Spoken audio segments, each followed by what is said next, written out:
Bonjour à toutes et à tous.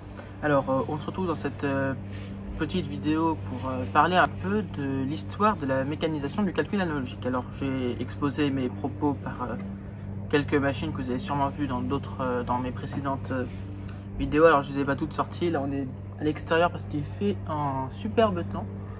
Et en plus, et puis à l'intérieur, il fait trop sombre, donc préférable de tourner à l'extérieur.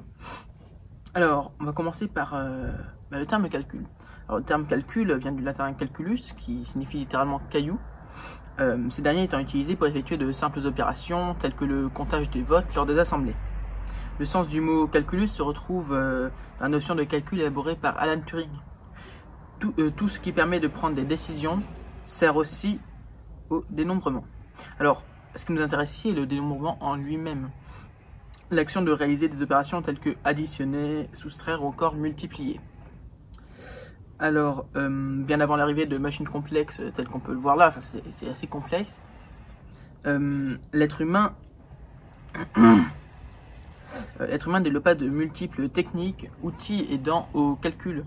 Alors, on peut noter l'une de ces techniques, et pas des moindres, c'est l'utilisation du corps humain dans son intégralité. Donc, il y avait l'orteil pouvait valoir 5, voilà, j'exploite mes propos, mais ça n'existait pas réellement, mais, enfin pas pour l'orteil égale 5, mais ça se faisait en Indonésie, alors c'est toujours employé de nos jours par utilisation du comptage avec les doigts, 1, 2, 3, 4, 5, 7, 8, 9, 10, mais cette forme primitive de calcul, contraint de disparaître à l'exception du calcul avec les doigts, ne permettant pas de manipuler de grands nombres. On n'avait pas au-delà de...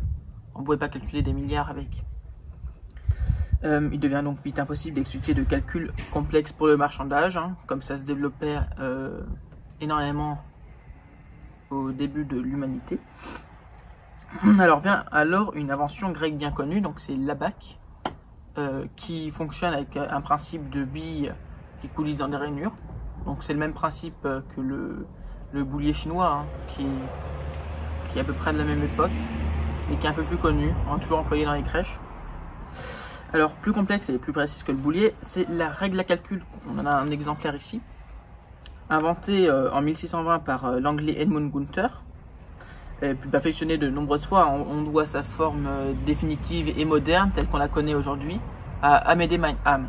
Et c'est aussi lui qui l'a fait connaître en France. Ça, j'en ai déjà parlé dans la précédente vidéo sur les règles à calcul. Alors, cette dernière fonctionne sur les principes des tables de logarithmes. Alors, grâce à un intermédiaire pris par les mesures de segments de longueur proportionnelle au logarithme sur des nombres sur lesquels on opérait. Donc, elle se compose d'une réglette coulissante, ici, qui coulisse, qui se meut au centre d'une règle. On a aussi un curseur. À l'arrière, on peut aussi avoir une échelle, une échelle graduée. Et puis la superposition de rainures numérotées nous indique le résultat. Ça permet notamment de faire des multiplications, des divisions, des logarithmes, des racines énièmes, de l'extraction de racines cubiques, de la trigonométrie, etc. Enfin, très prisée des ingénieurs. Elle voit son utilisation déclinée au début des années 70 avec l'arrivée des premières calculatrices électroniques. Alors, elle est cependant toujours utilisée par les astronautes de la NASA, quand ils sont dans l'espace et qu'ils doivent, par un problème technique, faire des calculs complexes sans l'aide de machines électroniques, ils ont la règle à calcul. Puis elle est toujours autorisée pour les concours des grandes écoles, telles que Polytechnique, Centrale ou les mines. C'est toujours bon à savoir pour les jeunes qui veulent viser ces écoles et qui visionnent la vidéo. Il faut toutefois noter que toutes ces avancées techniques, donc on parlait de la règle à calcul, mais donc du boulier aussi, dans le domaine du calcul, ne sont pas des machines à calculer. Elles ne font pas le calcul à notre place, bien qu'elles aident fortement au calcul. La règle à calcul, par exemple, nous donne un résultat, mais il faut calculer le nombre de décimales qui se cachent derrière en faisant un calcul de tête. Enfin, voilà. Si on veut faire 2 fois 10, enfin 2 fois 5, ça va nous indiquer 1, mais faut faire le calcul, il faut savoir que ça veut dire 10. Donc ça c'est des outils de calcul, ça nous aide au calcul, mais ça ne le fait pas réellement à notre place. Donc voilà. Donc on arrive à notre première partie, donc c'est les premières formes de mécanisation. Le calcul le plus simple qui puisse exister, c'est sûrement le calcul de 1 plus 1, qui est égal à 2, pour ceux qui se posent la question. Alors c'est justement de ce calcul que découlent les premières machines à calculer. Alors cette première machine est décrite en 1584 par Erard de Bar-le-Duc. Alors je lis la description. Nouveau instrument géographique, lequel, attaché à l'échelle du cheval, démontre vraiment par le pas dissolué la longueur de chemin que l'on aura fait. Il s'agit ici d'un podomètre qui effectue donc l'addition de 1 plus 1 à chaque pas. Alors le premier modèle de podomètre est arrivé en France, inventé par le français Jean Fernel en 1525. Alors je vois que la caméra tangue un petit peu avec le vent. J'espère que j'ai un retour vidéo là, mais non, ça devrait aller. Alors, donc Jean Fernel en a inventé un podomètre en 1525. Alors, je sais qu'il y a eu quelques tentatives de... Enfin, c'est pas des podomètres au sens exact. Durant l'Antiquité, dans l'Antiquité romaine, ils avaient inventé un système de chariot qui a toutes les unités de longueur, enfin je sais pas quelle unité de longueur était employée au temps des Romains, mais à chacune de ces unités, eh bien, une bille était expulsée, enfin voilà, et après on comptait le nombre de billes qui étaient arrivées dans le réservoir, et on avait du coup le nombre de, je vais dire kilomètres, mais c'était pas des kilomètres évidemment. Voilà, mais c'était pas en quelque sorte une première machine à calculer parce qu'elle n'effectuait pas le report des unités, et puis c'est nous qui devions compter après nous-mêmes les calculs. Alors, voilà, enfin c'est permettant un report mécanique des unités de chaque ordre, parce qu'elle effectuait 1 plus 1, mais arrivé à 9, arrivait à faire 10 en effectuant le report des unités automatiquement. Les podomètres sont donc bien les véritables ancêtres des machines à calculer mécaniques que nous verrons plus loin. Puis ensuite la machine arithmétique de Pascal. Alors j'en ai pas ici, il n'en existe que 8 au monde, dont une est conservée au musée des Arts et Métiers à Paris. Si vous avez la chance d'y aller, je vous conseille, c'est magnifique. Donc de la racine grecque arithmos, qui signifie nombre, arithmomètre, enfin arithmétique, machine arithmétique, arithmomètre sera après. Alors âgé de 19 ans, il a inventé cette machine à calculer qui permettait de faire des additions et des soustractions, pas plus. Alors, la machine effectuait automatiquement le report d'unités et son principe était fondé sur un dispositif mécanique composé d'une série de roues dentées, numérotées de 0 à 9, et reliées de telle manière que la rotation complète de l'une d'elles faisait avancer la suivante d'un cran. Donc de 9, on passe à 10. Avec, ça revient à 0 et puis ça fait avancer la suivante d'un cran. C'est ça la véritable invention de le véritable génie de Blaise Pascal, c'est d'avoir trouvé cette technique. D'autant une fois qu'il s'agissait là d'un mécanisme irréversible. On ne pouvait pas tourner les roues dans le sens inverse des aiguilles d'une montre. Donc, si on voulait effectuer une soustraction, eh bien, c'était grâce à un mécanisme ingénieux, un ingénieux dispositif qui mettait en jeu la méthode des compléments arithmétiques. Voilà. Alors, toutes ces machines sont bien jolies, mais ça faisait que des additions et des soustractions. C'était plutôt lent, et puis il y avait une marge d'erreur quand même, parce que il n'y avait pas de crantage, il n'y avait pas de croix de Malte pour garder les roues. C'était quand même assez rudimentaire, hein, mais bon, c'était les premiers pas de la mécanisation, on va dire. Donc on arrive à notre deuxième partie, un 19e siècle industriel. Alors les premiers pas de la mécanisation du calcul n'étaient pas suffisamment rapides et précis pour une ère bousculée par les avancées techniques. Ce qu'il faut à ce 19e siècle, c'est des machines qui puissent faire les 4 opérations en un temps record, notamment pour les ingénieurs, et ainsi répondre aux besoins de l'industrie. Alors, c'est là qu'on arrive aux arithmomètres, donc de la même racine arithmos en grec. Donc, Leibniz inventa une machine en 1694 qui permettait de faire les 4 opérations, mais trop complexe à réaliser, ne fut jamais produite. Donc, c'est grâce à Charles Xavier Thomas de Colmar que l'on doit le premier arithmomètre, l'arithmomètre de Thomas. Il permet de faire les 4 opérations. plutôt rapidement. Pour l'époque, c'était rapide. Fonctionne grâce au principe de la roue... Je vais chercher le mot. Du tambour à dents inégales. C'est inventé par Leibniz. Il l'inventa pour sa compagnie d'assurance. C'est ainsi la première machine qui permettait de faire les 4 opérations et qui fut produite en grande série au milieu du 19e siècle, hein, aux alentours des années 1820. Alors ce fut un grand pas quand même pour le calcul. Voilà. Alors ce 19e siècle, il ouvrait ainsi la porte à pléthore d'arythmomètres qui arrivèrent sur le marché. On peut noter notamment l'arythmomètre d'Audner, dont j'ai parlé dans mes précédentes vidéos. C'est un arythmomètre qui fonctionne sur le principe de la roue à goujon. Je l'avais montré, cette roue à goujon en démontant le capot de cette machine. Alors voilà, elle fonctionne sur le principe de la roue à goujon. C'est un principe qui fonctionne très bien, qui est très vite à réaliser. On a une petite manivelle sur les côtés. C'est plutôt rapide. Et ce qui en fait une des machines les plus populaires de son temps, puisqu'elle fut produite jusqu'aux années 50, même 60. C'est quand même quelque chose. Elle a été inventée en 1879 jusqu'en presque 100 ans d'utilisation pour la même machine. Ouais. Il y a aussi notamment l'arythmomètre de Monroe qui fut inventé aussi au 19e siècle. Donc lui, pour le coup, il est un peu différent. Il fonctionne sur un principe complètement différent, étant donné qu'on a un clavier. Mais alors là, je ferai une autre vidéo là-dessus pour expliquer son fonctionnement. Mais c'est l'une des premières machines qui utilisait un clavier pour taper. Ça allait un peu plus vite de taper les chiffres, étant donné qu'on a un clavier, il suffit de taper. Alors que là, il fallait faire lisser l'écran. Alors, toutes ces machines très complexes, hein, parce qu'elles permettaient de faire les 4 opérations, c'était quand même plutôt lourd en plus,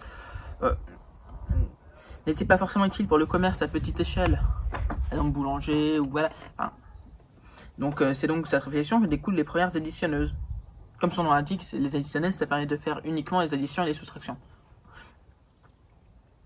Elles sont très utiles donc dans le domaine commercial et bancaire. La première additionneuse connue fut le comptometteur, inventé et construit de 1884 à 1886 par l'industriel Dor Iffelt. Il permet de faire facilement les additions et les soustractions portant sur plusieurs nombres.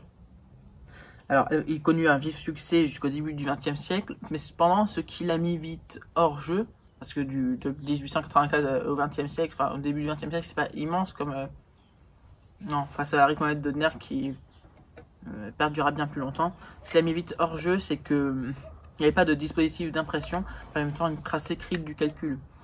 On retrouva ce fonctionnement de trace écrite via un dispositif d'impression grâce aux premières machines de Burroughs. Voilà, là, qui eurent bien plus de succès. Et là, des machines de Burroughs, ils s'en construisit jusqu'au début des années 60. C'est véritablement la première machine mécanique à touche, munie d'un dispositif d'impression qui fait à la fois pratique, fiable, robuste et parfaitement adapté aux besoins des activités bancaires et commerciales de l'époque. Viennent ensuite les premières caisses enregistreuses. Alors, je ne l'ai pas amenée parce qu'elle pèse 20 kg et qu'elle est à l'intérieur et que je n'avais pas envie de la sortir. Mais vous la verrez dans... Enfin, j'ai déjà posté une vidéo concernant cette machine. Alors, la première caisse enregistreuse de la famille des additionneuses, du coup, ça faisait des additions, était munie d'un tiroir caisse, dont le doux tintement empêchait, ou du moins diminuer le risque qu'un employé pille dans la caisse, hein, parce que dès qu'il ouvrait la caisse, elle teintait, et donc l'employeur pouvait entendre que la caisse était ouverte. Elle était aussi munie d'un dispositif d'impression du ticket, donc ça c'est une petite révolution aussi. Donc les premières machines, les premières caisses enregistreuses furent produites à partir de 1879 par la firme nationale Cash Register, aujourd'hui connue sous le nom de NCR Corporation, toujours existante. Hein. Elle persiste et elle fabrique des cartes bancaires sécurisées. Ouais, je vois que dans le retour écran que j'ai la moitié de ma tête qui est coupée. Est-ce que je recommence la vidéo? Non. Alors, on arrive à notre troisième partie, un 20e siècle ouvert sur le progrès. Parce que là, pour le moment, on a des machines mécaniques, lentes, lourdes, volumineuses. C'est pas très progressiste en soi. Alors, grâce à l'arrivée de la file d'électricité dans les foyers et les entreprises, dans les villes, à partir du 20e siècle, du début du 20e siècle, bien, les machines à calculer se virent munies d'un petit moteur électrique pour certaines. Alors j'en ai une autre aussi, il faudrait que je fasse une vidéo dessus. C'est une Mercedes Euclid modèle 3 étoiles. Oui, je crois que c'est ça, ouais. Des années 20. Et alors à partir des années 20, justement, ces petites machines à calculer se virent munies d'un moteur électrique qui est permis d'aller plus vite. On n'avait plus besoin de tourner une manivelle, parce que c'est le moteur qui le faisait automatiquement, et plutôt vite. On avait ces moteurs qui étaient notamment mis dans les machines MADAS. MADAS, qui est l'acronyme, une marque suisse, c'est l'acronyme de multiplication, addition, division, automatique, soustraction. Donc les premières MADAS étaient mécaniques, mais après on les mis en électrique, donc électromécanique, comme il y avait un moteur, et puis le reste c'était la mécanique, ça allait très vite, c'était vraiment très pratique, comme ça faisait les divisions automatiques.